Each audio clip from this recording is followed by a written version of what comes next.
Pada kesempatan kali ini kita akan membahas tentang Sahih Hadis Qudsi, dan kita telah sampai pada hadis yang ke-24 tentang keutamaan majelis zikir, yang semoga dengan mempelajari hadis yang ke-24 ini semakin menambah motivasi untuk kita di dalam menghadiri salah satu taman di antara taman-taman surga, yaitu di majelis ilmu yang mulia. Karena seorang yang hadir di majelis ilmu akan mendapatkan banyak keutamaan sebagaimana akan disebutkan dalam hadis yang akan kita bacakan. Hadis yang ke-24 diriwayatkan dari sahabat yang mulia Abu Hurairah radhiyallahu taala anhu. Ia berkata, Rasulullah sallallahu alaihi wasallam bersabda, "Inna lillahi malaikatan yatufuna fit turuqi yaltamisuna ahla dzikri." Sesungguhnya Allah Subhanahu wa taala memiliki para malaikat yang berkeliling di jalan-jalan, mereka mencari ahli zikir. Fa idza wajadu qauman yadhkuruna Allah tanadau halummu ila hajatikum. Ketika malaikat itu menemukan kaum yang berzikir kepada Allah Subhanahu wa taala, jadi memang malaikat ini sedang mencari orang-orang yang sedang berzikir, dan mereka mendapatkan kaum yang berzikir, maka mereka mengatakan, tanadau halummu ila hajatikum. Kemarilah menuju sesuatu yang kalian cari, yang kalian perlukan. Qala fayahuffunahum bi ajnihatihim ila samai. Maka malaikat itu mengelilingi orang-orang ahli zikir dengan sayap-sayap mereka hingga ke langit dunia. Qala fayas'aluhum rabbuhum wa huwa a'lamu minhum.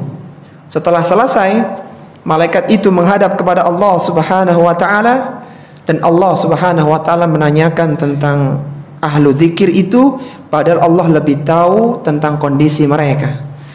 Apa yang Allah tanyakan kepada para malaikat? Ma yaqulu ibadi.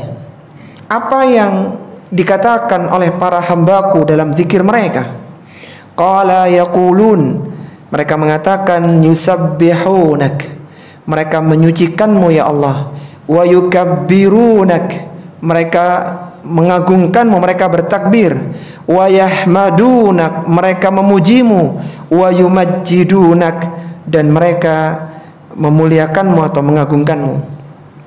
Qala fayaqulu hal ra'auni. Allah bertanya, apakah mereka pernah melihatku? Qala fayaqulun la wallahi. Kata para malaikat, tidak, mereka tidak pernah melihatmu ya Allah. Ma ra'auka, mereka tidak pernah melihatmu. Qala fayaqulu wa kaifa law ra'auni.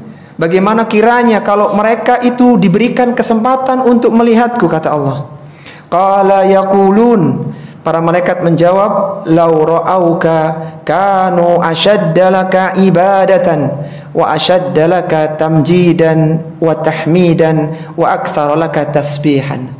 Seandainya mereka itu pernah melihatmu meskipun hanya sekali, niscaya mereka akan lebih bersemangat dalam beribadah.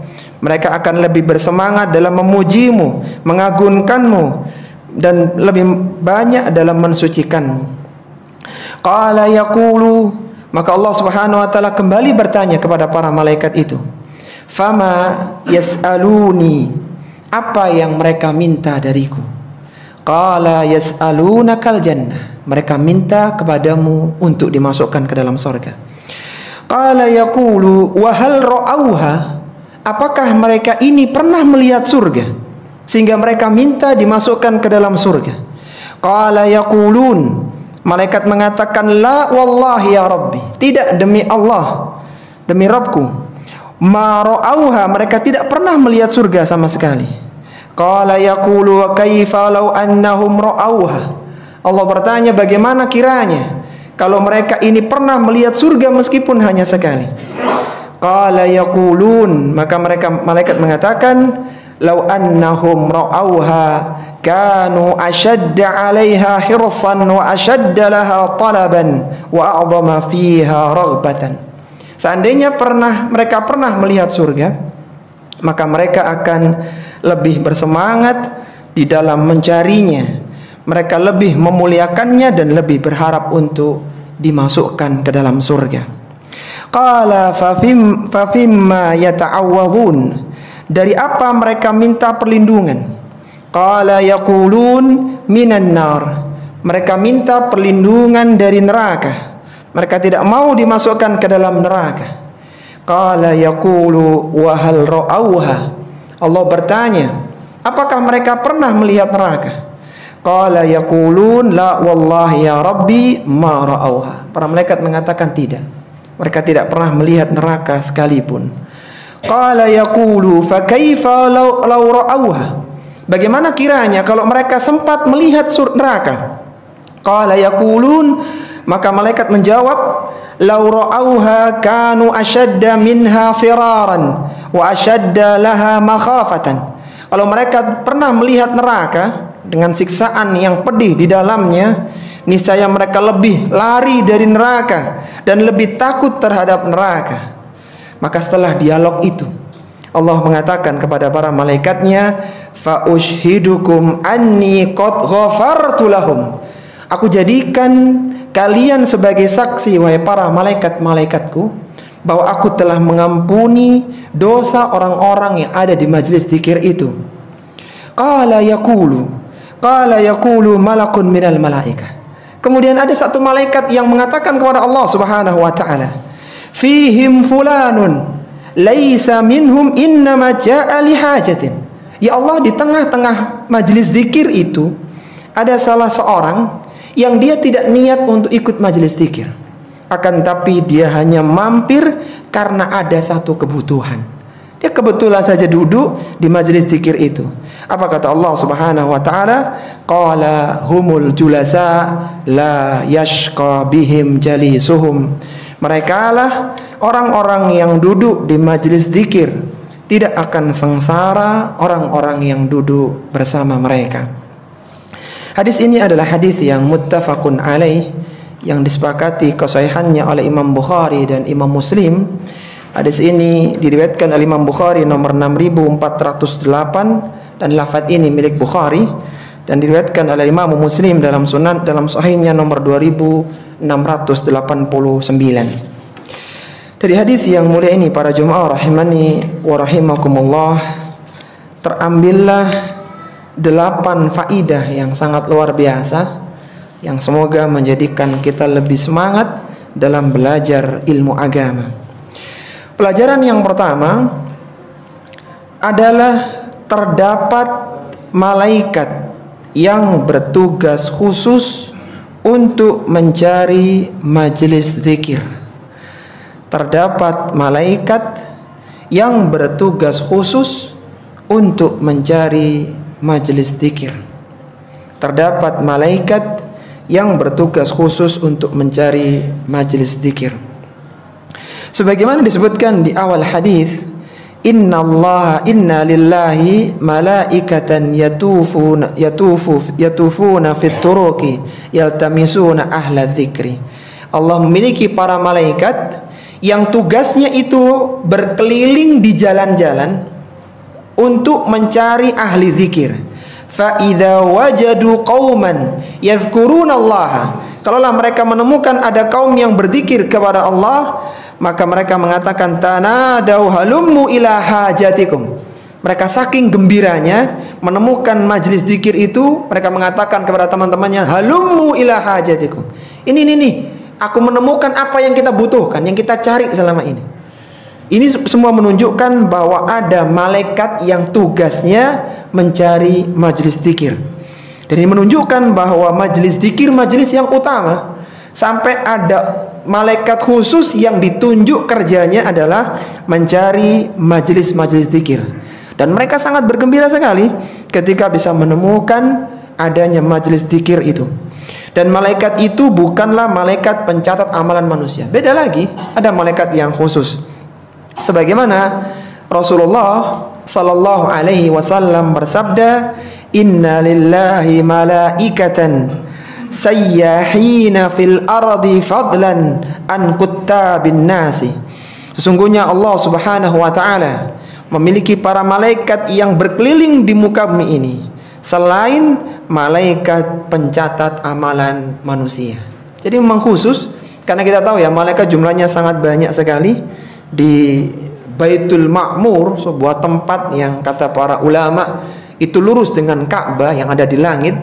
Di sana itu ada 70.000 malaikat yang ada di dalamnya. Ketika malaikat itu keluar dari Baitul Ma'mur, maka tidak akan kembali ke Baitul Ma'mur selama-lamanya. Dan setiap hari penuh di Baitul Ma'mur itu.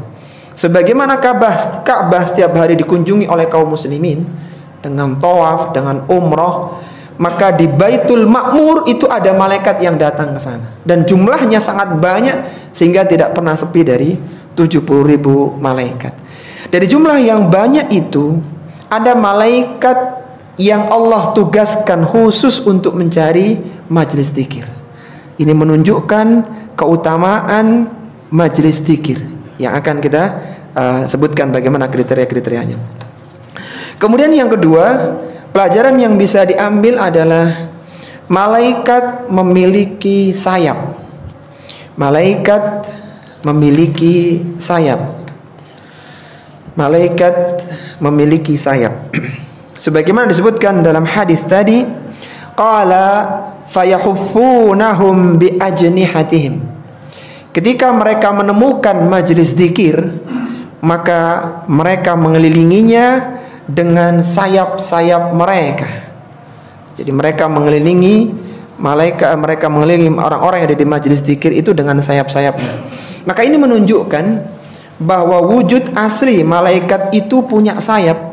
Ada yang sayapnya 22, 33 dan 44 sehingga mereka bisa terbang dengan kecepatan yang tinggi. Sebagaimana Allah Subhanahu wa taala firmankan dalam surat Al-Fatir di ayat yang pertama, alhamdulillahi fatiris samawati wal ardi ja'ilil malaikati rusulan. Segala puji bagi Allah Subhanahu wa taala, pencipta langit dan bumi, yang menjadikan para malaikat sebagai utusan uli ajnihatin mathna wa thulatha wa ruba. Yang malaikat itu masing-masing punya sayap. Ada yang mathna, yang dua sayapnya, kiri dua, kanan dua. Ada yang thulatha, ada yang tiga-tiga, wa ruba, dan ada yang sayapnya 4-4. Yazidu fil khalqi ma yasha, innallaha ala kulli syai'in qadir. Allah menambahkan pada penciptaannya yang dikehendakinya, dan Allah Maha Kuasa lagi atas segala sesuatu. Dan ini menunjukkan bahwa malaikat itu ada fisiknya. Karena sebagian orang berpendapat malaikat itu keinginan kebaikan sebagaimana syaitan keinginan keburukan. Jadi malaikat itu nggak ada bentuknya, itu hanya keinginan saja. Yang benar, keinginan itu ada dan malaikat itu ada. Malaikat itu ada bentuknya, cuman tidak bisa semua orang bisa melihatnya. Dan malaikat bentuk aslinya dengan bersayap. Malaikat yang paling utama di antara para malaikat-malaikat yang ada adalah malaikat Jibril alaihi salatu wassalam, yang memiliki 600 sayap. Paling banyak jumlah sayapnya. Sebagaimana diriwayatkan oleh Ibnu Mas'ud radhiyallahu ta'ala anhu, anna an-nabiy sallallahu alaihi wasallam ra'a Jibril alaihi salam lahu 600 janahin. Nabi sallallahu alaihi wasallam melihat Jibril dalam bentuk aslinya dengan 600 sayapnya. Dan Nabi sallallahu alaihi wasallam dalam sepanjang sejarah hidupnya tidak pernah melihat Jibril dalam bentuk aslinya kecuali 2 kali saja.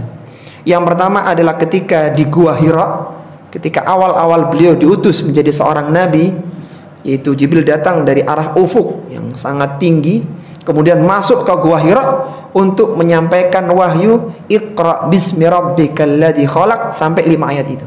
Itu Jibril dalam bentuk aslinya. Kemudian datang lagi malaikat Jibril kepada Nabi dalam bentuk aslinya ketika kejadian Isra dan Mi'raj, yaitu di tahun 10 setelah kenabian. Jadi ketika beliau di Mekah, kemudian wafatlah Ibunda Khadijah radhiyallahu taala anha, wafat pula Abu Talib, sehingga Nabi bersedih.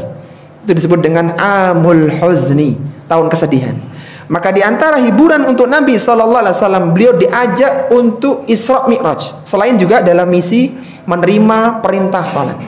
Nah, ketika itulah Nabi diberangkatkan dari Mekah ke Palestina di Baitul Maqdis. Itu yang disebut dengan Isra. Kemudian dimi'rajkan, diangkat ke langit. Nah, itu melihat Jibril dalam bentuk aslinya. Selebihnya tidak pernah melihat Jibril dalam bentuk aslinya, tapi dalam wujud sebagai manusia. Dan di dalam kisah tadi kajian tafsir tadi pagi, bahwa malaikat Jibril itu, kita tahu malaikat Jibril adalah malaikat yang paling mulia. Ada 3 malaikat yang termulia di kalangan para malaikat. Semuanya malaikat mulia, tapi ada 3 yang paling mulia. Yang pertama adalah malaikat Jibril alaihi salatu wassalam. Ini pimpinannya para malaikat, yang dipatuhi oleh para malaikat. Kemudian yang kedua malaikat Mikail, dan yang ketiga adalah malaikat Israfil. 3 malaikat ini pernah bertamu ke rumahnya Nabi Ibrahim alaihi salatu wassalam untuk memberitahu bahwa istrinya Sarah di usia 99 tahunan itu akan punya anak namanya Ishak. Dan setelah menyampaikan berita itu, maka 3 malaikat yang mulia ini berangkat ke negerinya Nabi Lut, yaitu ke kaum Lut di Sadum. Dan di situ datang, kemudian orang-orang negeri Sadum ingin melakukan tindakan kekejian, itu homoseksual. Maka setelah mereka berhasil membuka pintunya rumahnya Nabi Lut, karena mereka sudah kena mabuk syahwat sama laki-laki, maka Jibril akhirnya menampar mereka dengan sayapnya, sehingga butalah mata mereka. Sebenarnya Allah sebutkan dalam surat Al-Qamar yang tadi pagi kita pelajari. Jadi akhirnya buta dengan sabetan sayapnya malaikat Jibril alaihi salatu wassalam. Bahkan mereka pulang dengan meraba-raba untuk pulang kembali ke rumahnya. Dan disebutkan oleh ulama tafsir, sabetannya itu sampai menghilangkan bola matanya. Jadi kayak nggak ada lubang mata, kena sabetan malaikat Jibril alaihi salatu wassalam dengan sayapnya. Bahkan malaikat Jibril ini kalau berteriak dengan 1 kali teriakan saja, itu sudah cukup untuk mematikan kaum Tsamud. Kaum Tsamud yaitu kaumnya Nabi Salih, yang minta mukjizat dengan dikeluarkannya onta betina dari batu. Bukan dari laut, bukan dari hutan, dari batu. Menurut mereka nggak akan mungkin Saleh mengeluarkan dari itu. Akhirnya keluarlah, terbelahlah batu dan keluar onta betina. Itu dibunuh oleh mereka dengan 1 sabetannya oleh Qudar bin Salif. Disembelih dengan 1 kali sabetan. Sebagaimana Qudar bin Salif itu membunuh dengan cepatnya, sampai disebutkan oleh Allah fata'ata fa'aqar. Jadi langsung dilumpuhkan dan disembelih ontanya Nabi Saleh itu dengan 1 kali sabetan. Maka karena sekali pembunuhan, maka Allah balas dengan 1 kali petir, yaitu teriakannya malaikat Jibril alaihissalatu wassalam. Sehingga akhirnya kaum Tsamud semuanya mati bergelimpangan di rumah-rumah mereka. Itulah malaikat Jibril alaihissalatu wassalam, malaikat yang terbaik, yang punya 600 sayap, dan malaikat yang paling mulia di kalangan para malaikat-malaikat yang ada di langit. Pelajaran yang ketiga yang bisa kita keluarkan dari hadis yang mulia ini, menunjukkan keutamaan ahli zikir. Pelajaran yang ketiga adalah keutamaan ahli zikir. Keutamaan ahli zikir. Sebagaimana disebutkan dalam potongan hadis tadi, ketika malaikat telah menemukan orang-orang yang berzikir kepada Allah, maka mereka disebutkan dalam hadis itu fayahuffunahum bi ajnihatihim ila sama'id dunya. Para malaikat mengelilingi mereka dengan sayap-sayapnya ila sama'id dunya, sampai ke langit dunia. Jadi mereka bertumpuk sampai ke langit dunia. Langit dunia itu langit yang paling dekat dengan bumi. Ini semua menunjukkan bahwa malaikat itu ridho kepada ahlu zikir. Malaikat senang kepada orang-orang yang berzikir. Rahmat Allah meliputi mereka, dan ketenangan pun turun kepada mereka, kepada orang-orang yang berada di majelis zikir. Sebagaimana Nabi SAW pernah bersabda, la yaq'udu qaumun yadhkuruna Allah azza wa jalla illa haffathumul malaikah. Tidaklah ada satu kaum yang mereka duduk berzikir kepada Allah Azza wa Jalla, melainkan para malaikat akan mengelilingi mereka. Wa ghasyiyatuhumur rahmah, Allah akan liputi mereka dengan rahmat. Wa nazalat alaihimus sakinah, Allah berikan ketenangan kepada mereka sehingga mereka merasakan kesejukan, merasakan kenyamanan, dan tidak merasakan ketakutan. Jadi betapa banyak orang mencari tempat-tempat rekreasi, tempat-tempat indah, ingin mencari ketenangan, healing, mencari tempat yang tenang. Padahal ketenangan adalah di majelis zikir. Majelis zikir akan kita bahas sebentar lagi. Apa itu majelis zikir? Majelis itulah yang asli tempat ketenangan. Disitulah seorang mendapatkan rahmat Allah Subhanahu wa ta'ala. Malaikat menaungi mereka, bahkan Allah turunkan ketenangan kepada mereka. Maka wadzakarahumullahu fi man indah, dan Allah akan banggakan mereka ini di hadapan para malaikat yang dekat dengan Allah Subhanahu wa ta'ala. Kalaulah ada seorang yang dibanggakan di rapatnya presiden, rapatnya raja, disebut fulan ini, komunitas ini luar biasa, dibanggakan di rapat besarnya para petinggi-petinggi negara, maka tentunya komunitas itu, kelompok itu bukan kelompok sembarangan, karena yang menyebutkan adalah presiden, raja, dan yang semisalnya. Bayangkan kalau ada satu kelompok makhluk yang membanggakan Allah Subhanahu wa ta'ala, dan yang dibanggakan di hadapan para malaikat-malaikat yang suci, malaikat yang tidak pernah bermaksiat kepada Allah Subhanahu wa ta'ala, malaikat yang hari-harinya adalah ibadah kepada Allah Subhanahu wa ta'ala. Kemudian Allah banggakan, nih lihat nih, ada manusia-manusia seperti ini. Itu menunjukkan keutamaan orang-orang yang berada di majelis zikir.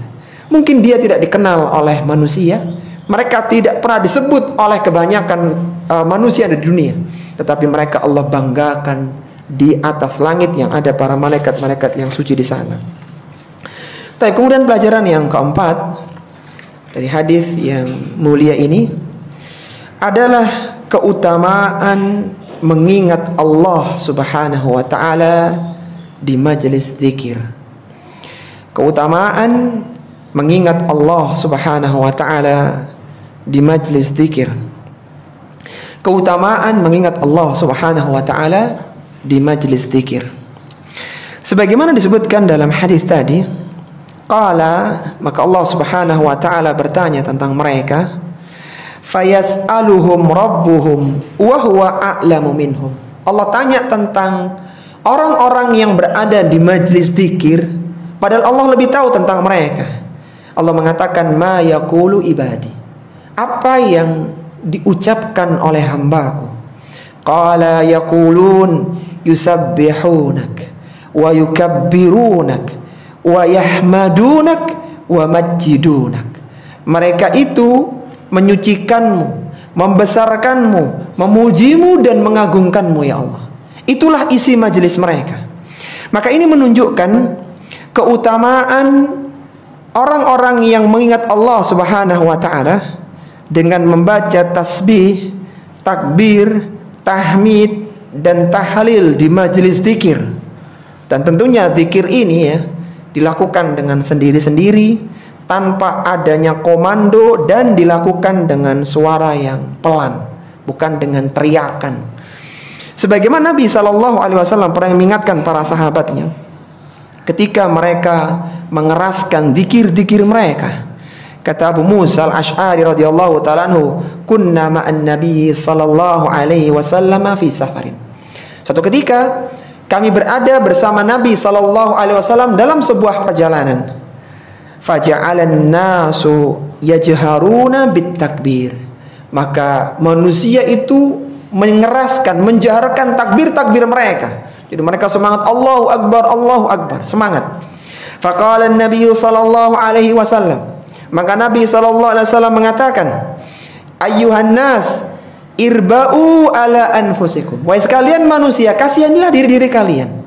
Innakum laisa tad'una asamma wala ghaiba, innakum tad'una sami'an qariba wa huwa ma'akum.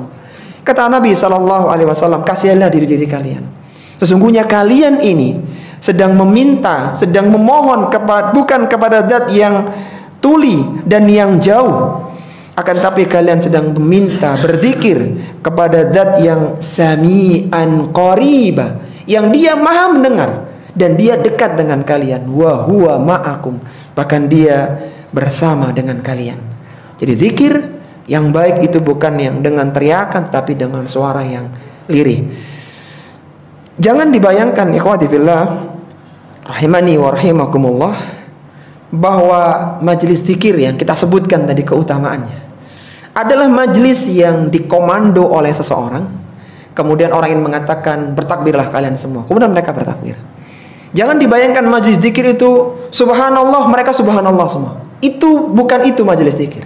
Majelis zikir yang kita maksudkan adalah majelis yang dibaca, di dalamnya dibacakan kitab Allah, disebutkan nikmat-nikmat Allah Subhanahu wa taala. Di majelis itulah Allah Subhanahu wa taala dipuji dan diagungkan. Disebutkan janji-janji Allah berupa surga, dan disitulah disebutkan ancaman Allah Subhanahu wa taala berupa neraka. Itulah majelis zikir yang kita maksudkan. Sebagaimana Nabi sallallahu alaihi wasallam pernah mengatakan kepada para sahabatnya, "Idza marartum bi riyadil jannati farta'u." Kalaulah kalian itu melewati taman-taman surga, farta'u, maka singgahlah sebentar, duduklah sebentar. Qala wa ma riyadul jannah? Apa itu taman surga wahai Rasulullah? Qala hilakuz dzikri, yaitu halaqah zikir, majelis zikir. Apa yang maksud dengan majelis zikir di sini? Apakah orang yang mengucapkan subhanallah alhamdulillah bersama-sama? Bukan itu. Kata Atha rahimahullahu taala menjelaskan tentang majelis zikir dalam hadis yang mulia ini, majelis zikir adalah majelis yang membahas tentang halal dan haram, majelis kajian fikih. Majelis zikir adalah majelis bagaimana fikih cara jual beli, dijelaskan tentang riba, gharar, tentang khidah di dalamnya. Majelis zikir adalah majelis yang membahas tentang salat, bagaimana rukun salat, sunnah salat, pembatal salat. Majelis yang di dalamnya dibahas tentang sedekah, dibahas tentang nikah, talak dan haji. Itulah majelis zikir yang kita maksudkan. Jadi majelis zikir adalah majelis ilmu, majelis seperti pada kesempatan kita kali ini. Semoga Allah Subhanahu wa taala memudahkan kita untuk hadir di majelis-majelis seperti ini, dan semoga majelis ini majelis yang diberkahi, yang Allah turunkan rahmatnya untuk kita semuanya. Kita diampuni semua dosa-dosanya, dan kita dibanggakan oleh Allah Subhanahu wa taala di tengah para malaikat-malaikatnya. Jadi majelis zikir kembali lagi adalah majelis ilmu, bukan majelis yang dimana seorang berzikir dengan dikomando. Itu tidak dikenal di zaman Nabi Shallallahu Alaihi Wasallam. Tapi majelis zikir adalah majelis ilmu, seperti majelis kita pada kesempatan kali ini dan yang misalnya. Kemudian pelajaran yang kelima yang bisa kita ambil dari hadis yang mulia ini, bahwa manusia tidak dapat melihat Allah Subhanahu wa taala di dunia. Manusia tidak dapat melihat Allah Subhanahu wa taala di dunia. Manusia tidak dapat melihat Allah Subhanahu wa taala di dunia. Sebagaimana disebutkan dalam hadis tadi, qala yaqulu hal ra'auni. Allah tanya kepada para malaikat yang telah mencari majelis zikir, majelis ilmu tadi, hal ra'auni, apakah mereka itu pernah melihatku? Fayaquluna la wallahi ma ra'auka. Kata para malaikat, demi Allah mereka tidak pernah melihatmu ya Allah. Mereka tidak pernah melihatmu sama sekali. Fayaqulu wa kaifa law ra'auni, bagaimana kiranya kalau mereka sempat melihatku? Qala yaqulun law ra'auka kanu ashadda laka ibadatan. Seandainya mereka pernah melihatmu, maka mereka akan lebih bersemangat dalam beribadah. Wa ashadda laka tahmidan wa tahmidan wa aktsara laka tasbihan. Maka mereka akan lebih semangat dalam mengagungkanmu, memujimu, dan lebih banyak lagi dalam menyucikanmu. Dari potongan hadis ini kita bisa mengambil faidah bahwa manusia yang masih hidup tidak akan bisa melihat Allah Subhanahu wa taala dengan mata kepalanya. Tidak akan bisa. Bahkan Nabi SAW menyebutkan dalam hadisnya, ta'allamu annahu lan yara ahadun minkum rabbahu azza wa jalla hatta yamuta. Ketahuilah bahwasanya salah seorang di antara kalian tidak akan pernah melihat Rabbnya hatta yamuta, sampai dia meninggal dunia. Bahkan Nabi Musa alaihissalatu wassalam, nabi yang terbaik di kalangan Bani Israel, yang tadi kita sebutkan Nabi Musa punya 9 mukjizat untuk Fir'aun dan semuanya didustakan oleh Fir'aun. Mukjizat pertamanya adalah dengan tongkat yang bisa berubah menjadi ular, dan mukjizat terakhir untuk Fir'aun adalah tongkat yang bisa membelah lautan. Yang semuanya didustakan oleh Fir'aun.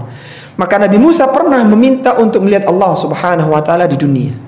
Dan ringkasnya Nabi Musa pun pingsan karena tidak mampu melihat zat Allah Subhanahu wa taala.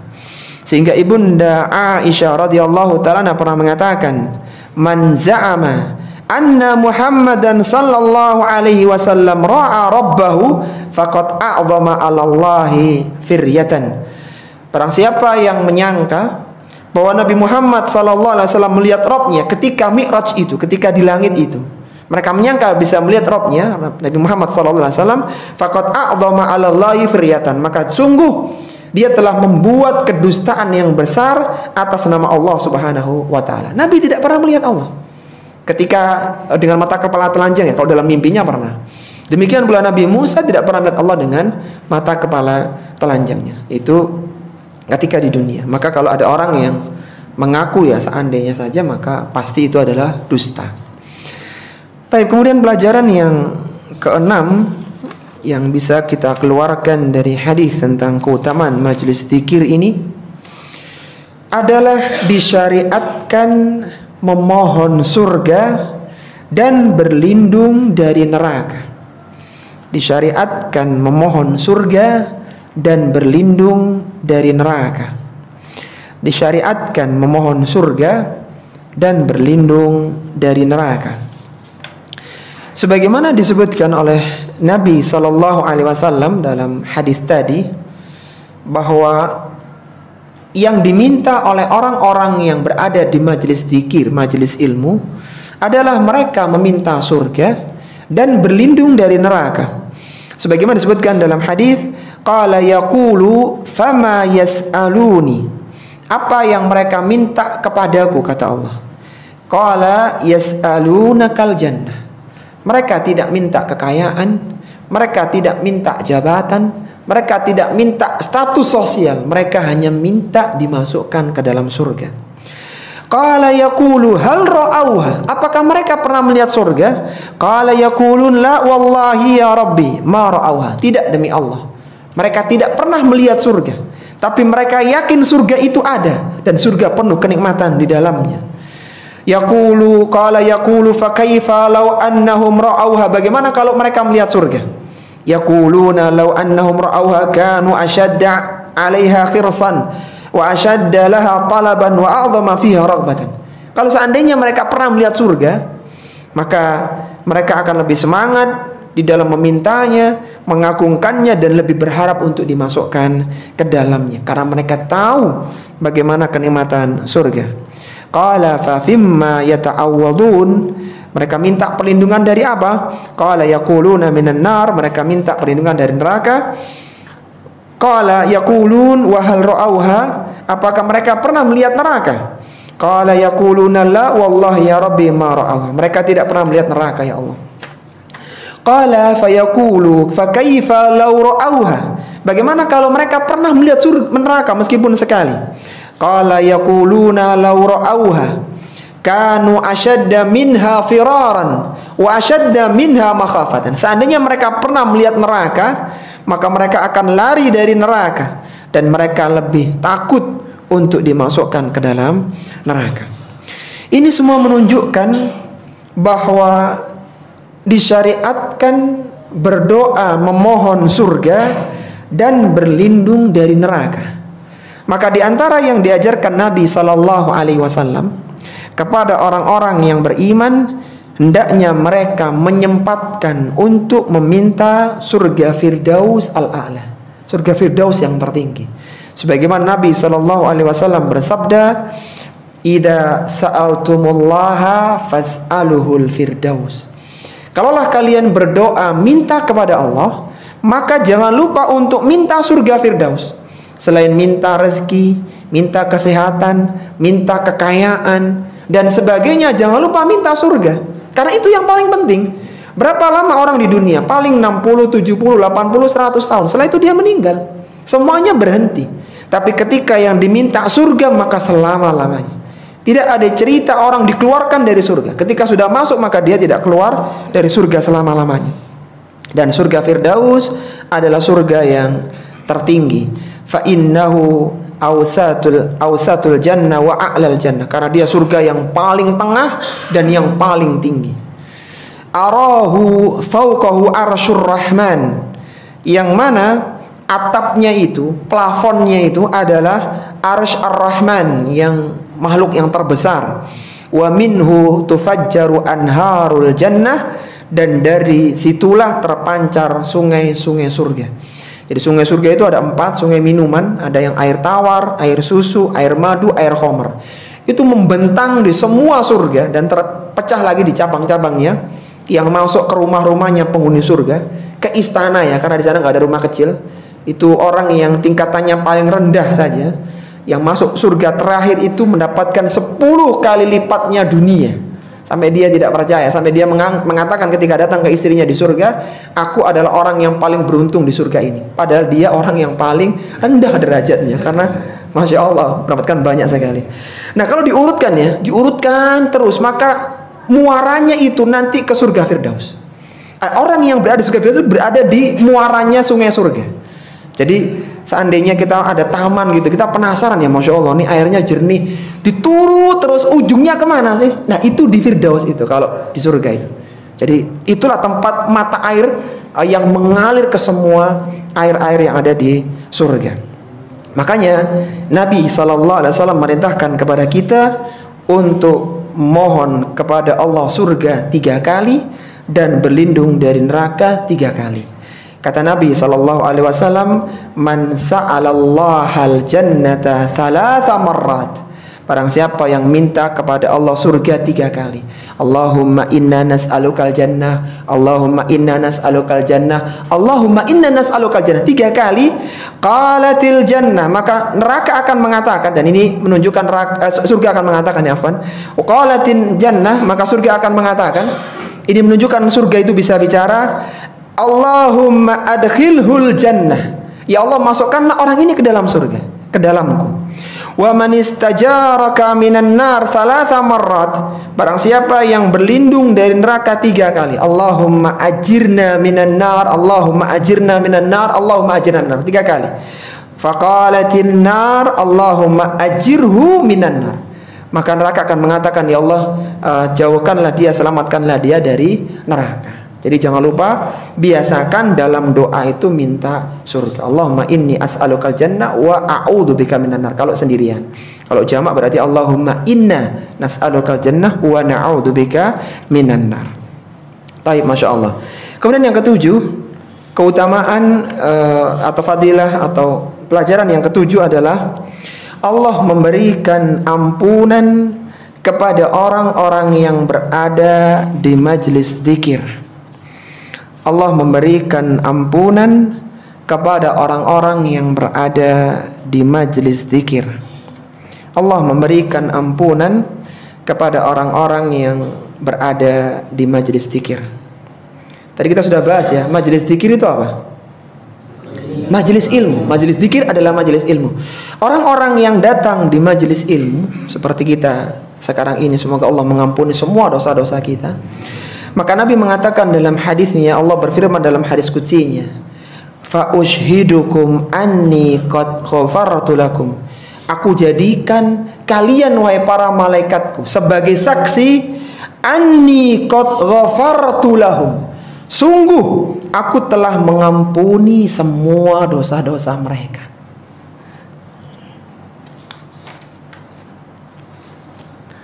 Kalau seandainya hadir di majelis ilmu tidak ada keutamaan kecuali ini, hanya satu, majelis ilmu itu nggak ada apa-apa kebaikannya seandainya begitu, kecuali orang yang hadir di majelis ilmu yang dia masuk dengan lumuran dosa dan maksiat yang pernah dilakukan. Kemudian dia keluar dari majelis ilmu, Allah ampuni semua dosanya. Sudah cukup menjadikan kita tidak boleh absen dari majelis ilmu. Di mana lagi tempat yang bisa menjadikan seorang suci dari dosa dan kesalahannya kalau bukan di majelis ilmu yang mulia?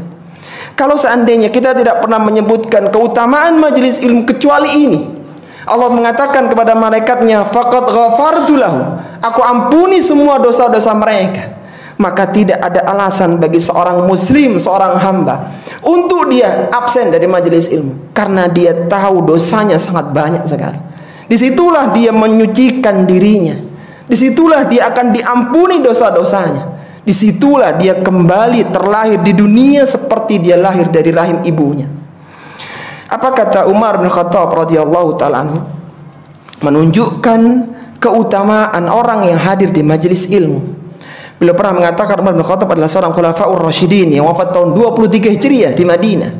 Beliau mengatakan, innar rajula la yakhruju min manzilihi wa alaihi minadh dhunubi mithla jibal Tihama. Ada orang yang dia keluar dari rumahnya, dia bawa dosa sebesar gunung Tihama. Gunung Tihama, gunung yang sangat besar, yang disitulah dulu para jin menemukan Nabi SAW dan para sahabatnya yang akan berangkat ke pasar Uqath, di gunung yang cukup besar. Orang punya dosa sebesar gunung itu. Maka faida sami'al ilma, ketika dia mendengarkan ilmu, mendengarkan ayat Allah dibacakan, mendengarkan hadis-hadis Nabi diajarkan, khafa, maka dia rasa takutnya keluar.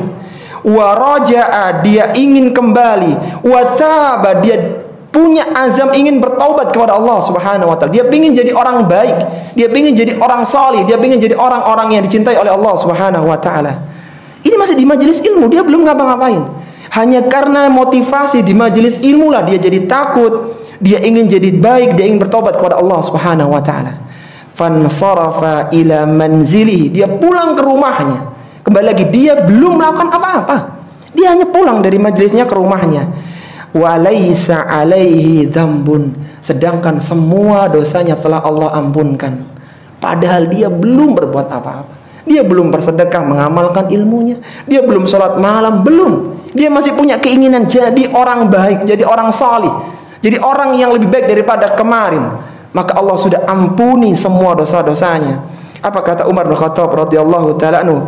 Fala tafruqu majalisal ulama.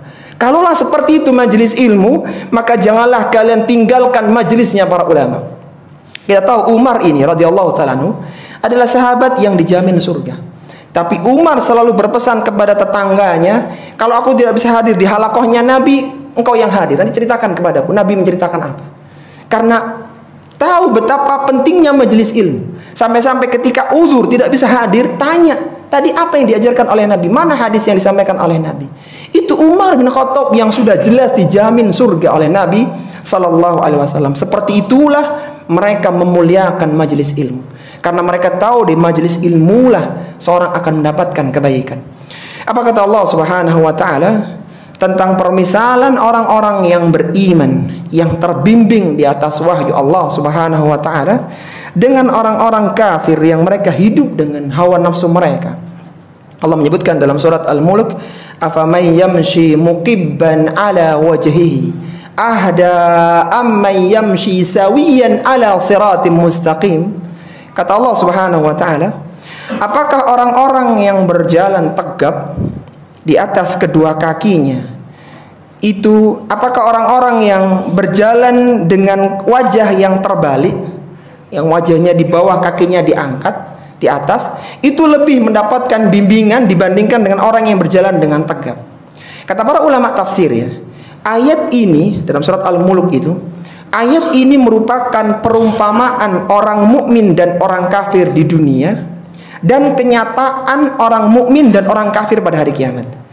Orang mukmin itu orang yang terbimbing, mereka meletakkan kepala di atas, kaki di bawah, sehingga mereka berjalan dengan sempurna. Diatur orang mukmin itu, makannya pakai basmalah, tangan kanan diatur sedemikian rupa, dan itu mengaturnya di majelis ilmu. Sedangkan orang-orang kafir, mereka berjalan dengan hawa nafsu mereka, seenaknya mereka ini.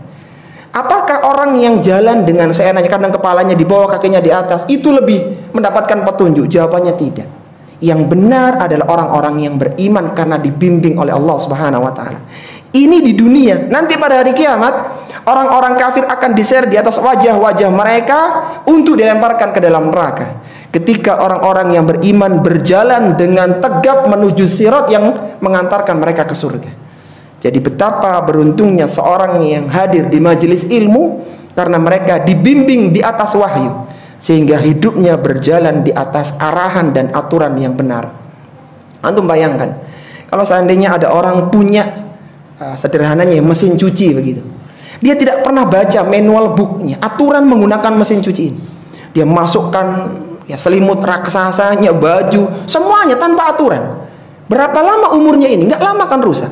Tapi beda dengan orang yang tahu kapasitasnya, bagaimana airnya, kapan membersihkannya. Dia tahu aturan bagaimana menggunakan mesin cuci.